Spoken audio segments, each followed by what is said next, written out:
Hi అండి. ఈరోజైతే ఇంకా నేను ప్లేన్ రైస్ అంటే ఇంకా మనం ఈరోజైతే ప్లేన్ పలావ్ అయితే వండుతున్నాను. పలావ్ కోసం ఇక్కడ సరిపోయినట్టుగా ఆయిల్ వేసాను, దాంట్లో లవంగాలు దాల్చిన చెక్క ఆల్రెడీగా వేసాను. తర్వాత సన్నంగా తరిగిన ఉల్లిపాయ ముక్కలు కూడా ఇక్కడ మంచి బ్రౌన్ కలర్ వచ్చేంత వరకు వేపేస్తున్నాను.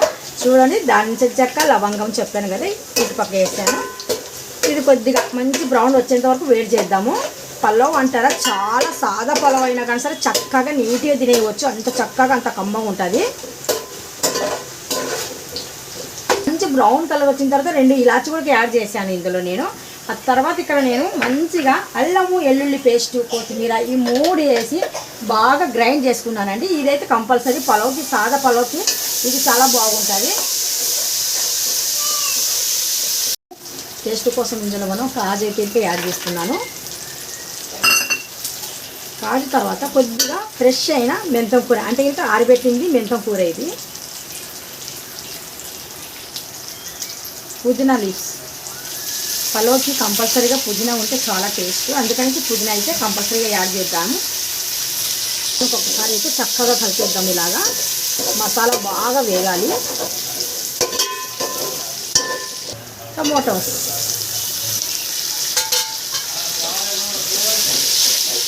మంచి గ్రీన్ మిర్చి అయితే యాడ్ చేద్దాం.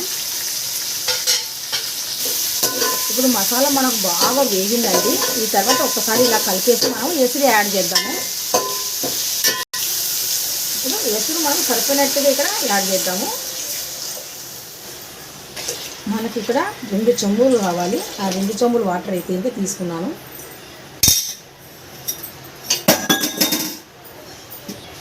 సరిపోయినట్టుగా ఉప్పు అయితే ఇంకా యాడ్ చేయాలి ఇందులో. ఎసురేసిన తర్వాత కొద్దిగా కల్లుప్పు వేసాను కదా, అందుకని ఒక్కసారి అయితే కలిపేస్తున్నాను. కల్లుప్పు కొద్దిగా కలుగుతుంది అనేసి ఫాస్ట్గా. ఇప్పుడు మూత మూసేసి ఎసురు వచ్చేంత వరకు వెయిట్ చేద్దాం. బాగా ఎసురు వచ్చింది. నేను ½ అన్ అవర్ ముందే రైస్ని నానబెట్టేశాను. ఏమాత్రం ఇందులో వాటర్ లేకుండా బాగా డ్రైగా రైస్ అయితే తీసేసుకొని మనం ఎసురులో అయితే ఇంకా వేసేద్దాం. ఇలాగా పర్ఫెక్ట్గా రైస్ అంటూ మనకు ఉడుకుతుంది.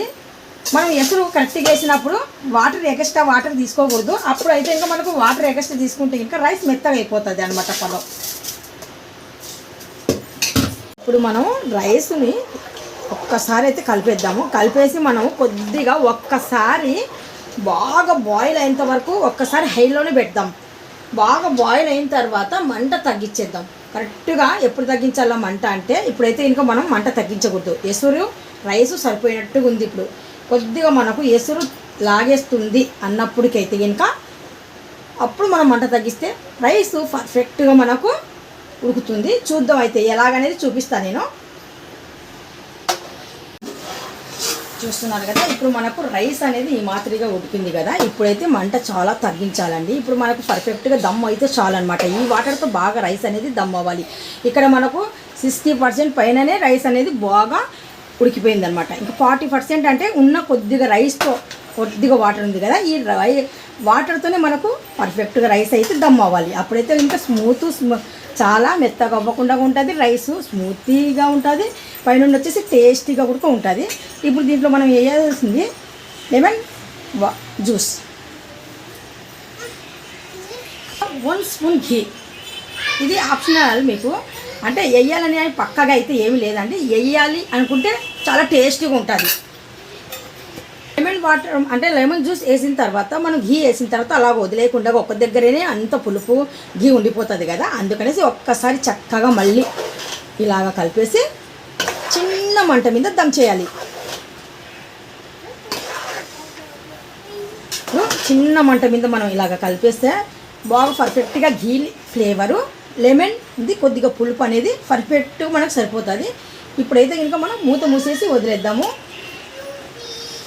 చిన్న ఇలాగా కవర్ చేసి వదిలేద్దాం. చాలా స్మాల్ మంట, అసలు మంట అంటేనే తగ్గించాలి పూర్తిగా. ఆ వాటర్కి ఆ రైస్ పర్ఫెక్ట్గా ఉండాలన్నమాట. అప్పుడైతే మనకు దమ్ అయ్యేలోపు మంచిగా పొగలుగా వచ్చేసి రైస్ గుట్టు స్మూత్గా స్వాంజీగా ఉంటుంది. దీంట్లో కాంబినేషన్ వచ్చేసి నేను ఈరోజు మటన్ కర్రీ అయితే చేశాను. చూస్తున్నారు కదా, మటన్ కర్రీ మంచి ఫ్లేవర్గా చేశాను, చాలా చక్కగా చేశాను. ఇదైతే కనుక నేను మీకు కర్రీ అయితే చూపించలేకపోయాను, చాలా బిజీగా ఉండి. అందుకనేసి మామూలుగా వండిన తర్వాత నేను మీకు కర్రీ అనేది చూపిస్తున్నాను. చూడండి ఎంత చక్కగా ఎంత బాగా వచ్చిందో. థిక్నెస్ అయినా కలర్ అయినా చాలా చక్కగా వచ్చింది కదా. ఒక్కసారి అయితే మా అబ్బాయి కలిపి చూపించు మమ్మీ అంటున్నాడు. ఇదిగోండి చాలా థిక్నెస్, ముక్కలు ముక్కలు బాగా కారం ఉప్పు బాగా అంటుకునేలాగా నేను ఇక్కడ కర్రీ అయితే కనుక చేశాను. ఇంకా ఇందులో కాంబినేషన్ వచ్చేసి మనం దాల్చా కూడా చేయమన్నారు. మనం దుంపులతో చేస్తే కనుక సాలన్ చాలా టేస్టీగా ఉంటుంది. అందుకనేసి ఇక్కడ నేను దుమ్ములతో సహా సాలన్ అనేది రెడీ చేశాను. దీంట్లో కాంబినేషన్ వచ్చేసి మనకు గోంగూర పచ్చడి. గోంగూర పచ్చడి పలావ్ దాల్చలేకి గోంగూర పచ్చడి చాలా టేస్ట్. పైనుండి వచ్చేసి మంచి పేరు కూడా మా రాయలసీమలో దాల్చా పలావ్ సాలన్ భాజీ అని చెప్తే మంచి ఫేమస్ అయిన ఫుడ్ ఇది.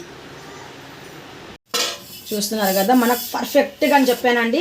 రైస్ చూస్తున్నారా పర్ఫెక్ట్. ఎంత పర్ఫెక్ట్ అంటే ఇంకా ఒక్కొక్క రైసు ఒక్కొక్క దానికి అస్సలు సంబంధం లేకుండా ఎంత చక్కగా స్మూతీగా వచ్చింది చూడండి. రైసు ఎంత చక్కగా ఎక్కడ పలుకు లేకుండా చాలా మెత్తగా దూదిలాగా ఉంది రైసు. ఎలాగుందంటే నోట్లో పెట్టుకుంటే కనుక మంచిగా వెన్నెలాగా కరిగిపోయినట్టుగా అయితే ఇంకా ఈ మన రైస్ అయితే పలావ్ పర్ఫెక్ట్గా వచ్చింది. చూస్తున్నారు కదా ఎంత చక్కగా వచ్చిందంటే చాలా బాగా వచ్చింది. మీరు కామెంట్ చేయండి మీకు ఎలా అనిపించింది. Thank you so much. Allah Hafeez.